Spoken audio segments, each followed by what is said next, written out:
Man, come on. Hold on.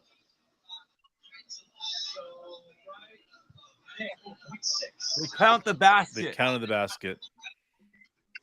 Are you serious? Wow. How?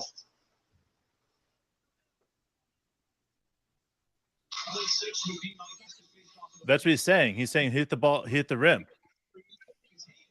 We can challenge it, right?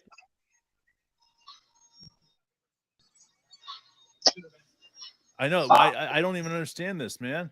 He can challenge. He should be able to challenge it. This is bullshit. He doesn't have a timeout. Yeah. Wow. Giddy lofts it up. Nothing. Dude, we just got ripped off, man. That is the worst thing I've Yeah. ever seen, bro. Dude, and I know Steve Kerr just said it too. Yeah, he was like, you guys got... Dude, he grabbed the rim, Sabbath. He didn't just touch the net, but... Oh, you're saying Giddy did. I'm sorry. You're right.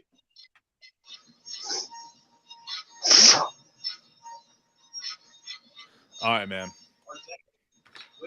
That sucked balls. I'm not going to lie. That is probably the worst call I've seen in a long time, man.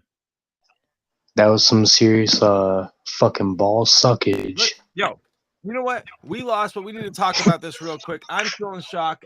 We just lost to the Warriors 141-139. But even though we lost, dude, it was a classic game. Wow. Dave, Jared, I'm glad you guys joined me for the game. What did you see? We're seeing Chet and Curry exchange jerseys right now. But what did you see tonight from Chet and from the other guys, Dave?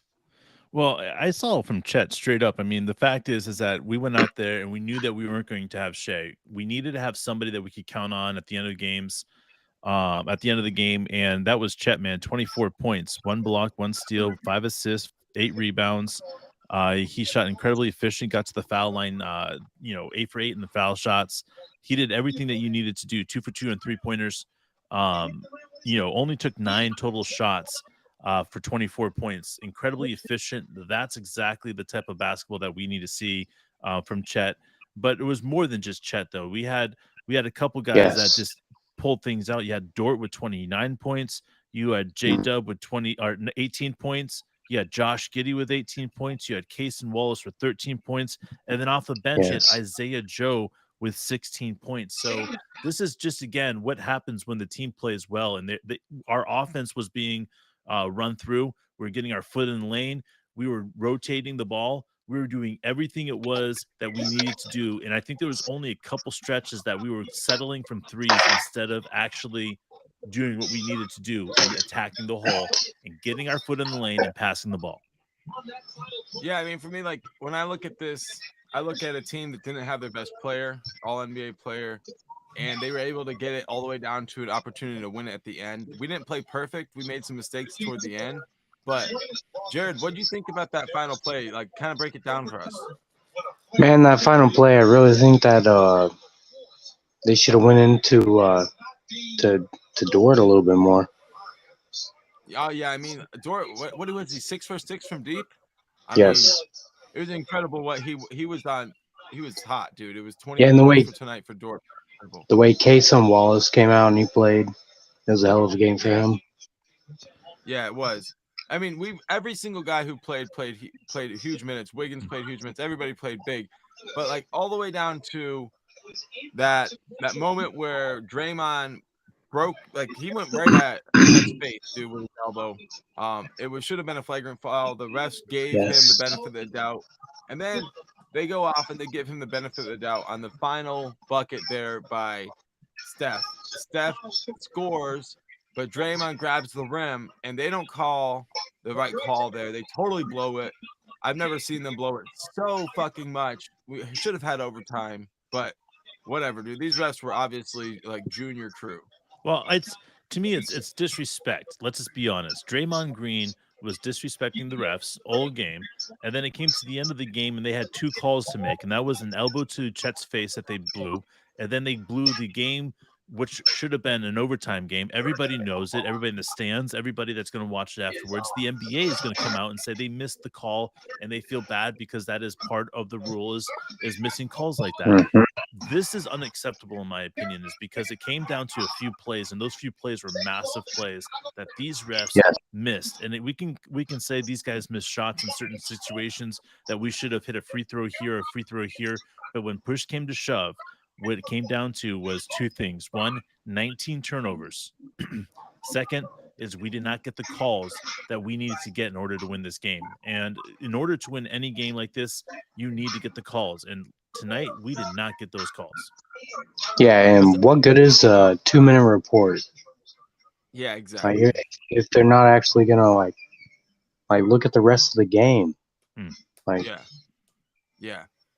And I mean, what do you think about overall, like, the guys who stepped up, Jared? That was a big discussion coming into the game without Shea. Like, obviously, Chet and Dort, you were mentioned already, but who else do you think really stepped up? I mean, I think J-Dub did. Definitely Micic. He had a good great point. Great moment for him. But man, probably if I had to say the number one person for me, it definitely had to be Jay Will. His presence out there, the way he set screens, the way he just the chemistry with him and the other teammates. He's able to find the open teammate. He's able to set screens. How'd you feel, Dave, when you saw Jay Will get up off the bench and go check in? Oh man, whenever Jay Will gets out there, I get excited because it's Jared First brought time this season. Yeah, Jared brought up points because we should 6 points out there. He was playing some great minutes, but man, it was more than that. He had 3 assists and 5 rebounds, and the game just flows with inside of what he's able to do. He misses some shots; those will come. But to me, he's just proving what what we all already know is that how valuable he is. He has that chemistry with the guys. To me, this is a big moment for Jay Will. Ousmane Dieng, I thought had some big minutes, had a huge block. Big block. But they didn't count it a block. That's another thing I hate to see. That's right. Whatever. We'll get over that. But I want to say we did not see J-Dub out at the end of the court at the end of the game. I want to make sure this is clear to everybody. Yes, it's going to be disappointing that we didn't see J-Dub out there. That was for no other reason except for he had 6 fouls, guys. All right. He fouled out of the game. And at the end of the game, because of that, he was not able to play. I wasn't going to say anything about it. But the fact is that he was playing so hard, man. You got to give it to the guy. What he was able to do out there was truly spectacular. And the fact that he was, being leaned on as one of the guys that needs to score. And we've seen in this so far in the season where he hasn't had a lot of success doing that. So tonight, putting up 18 points when he needed to put it up was great. Yeah. I mean, he could have had 22, 24 points if he didn't foul out. But to me, that's okay. I feel like that's an improvement, a big stepping stone for him, and something that we can circle and say improvement here. Let's talk about the one and only Mark, Josh Giddey. Tell me what you liked about Josh tonight. Oh, Josh was getting downhill early and often. He was hitting runners, left and right hooks. He was giving it to him dirty.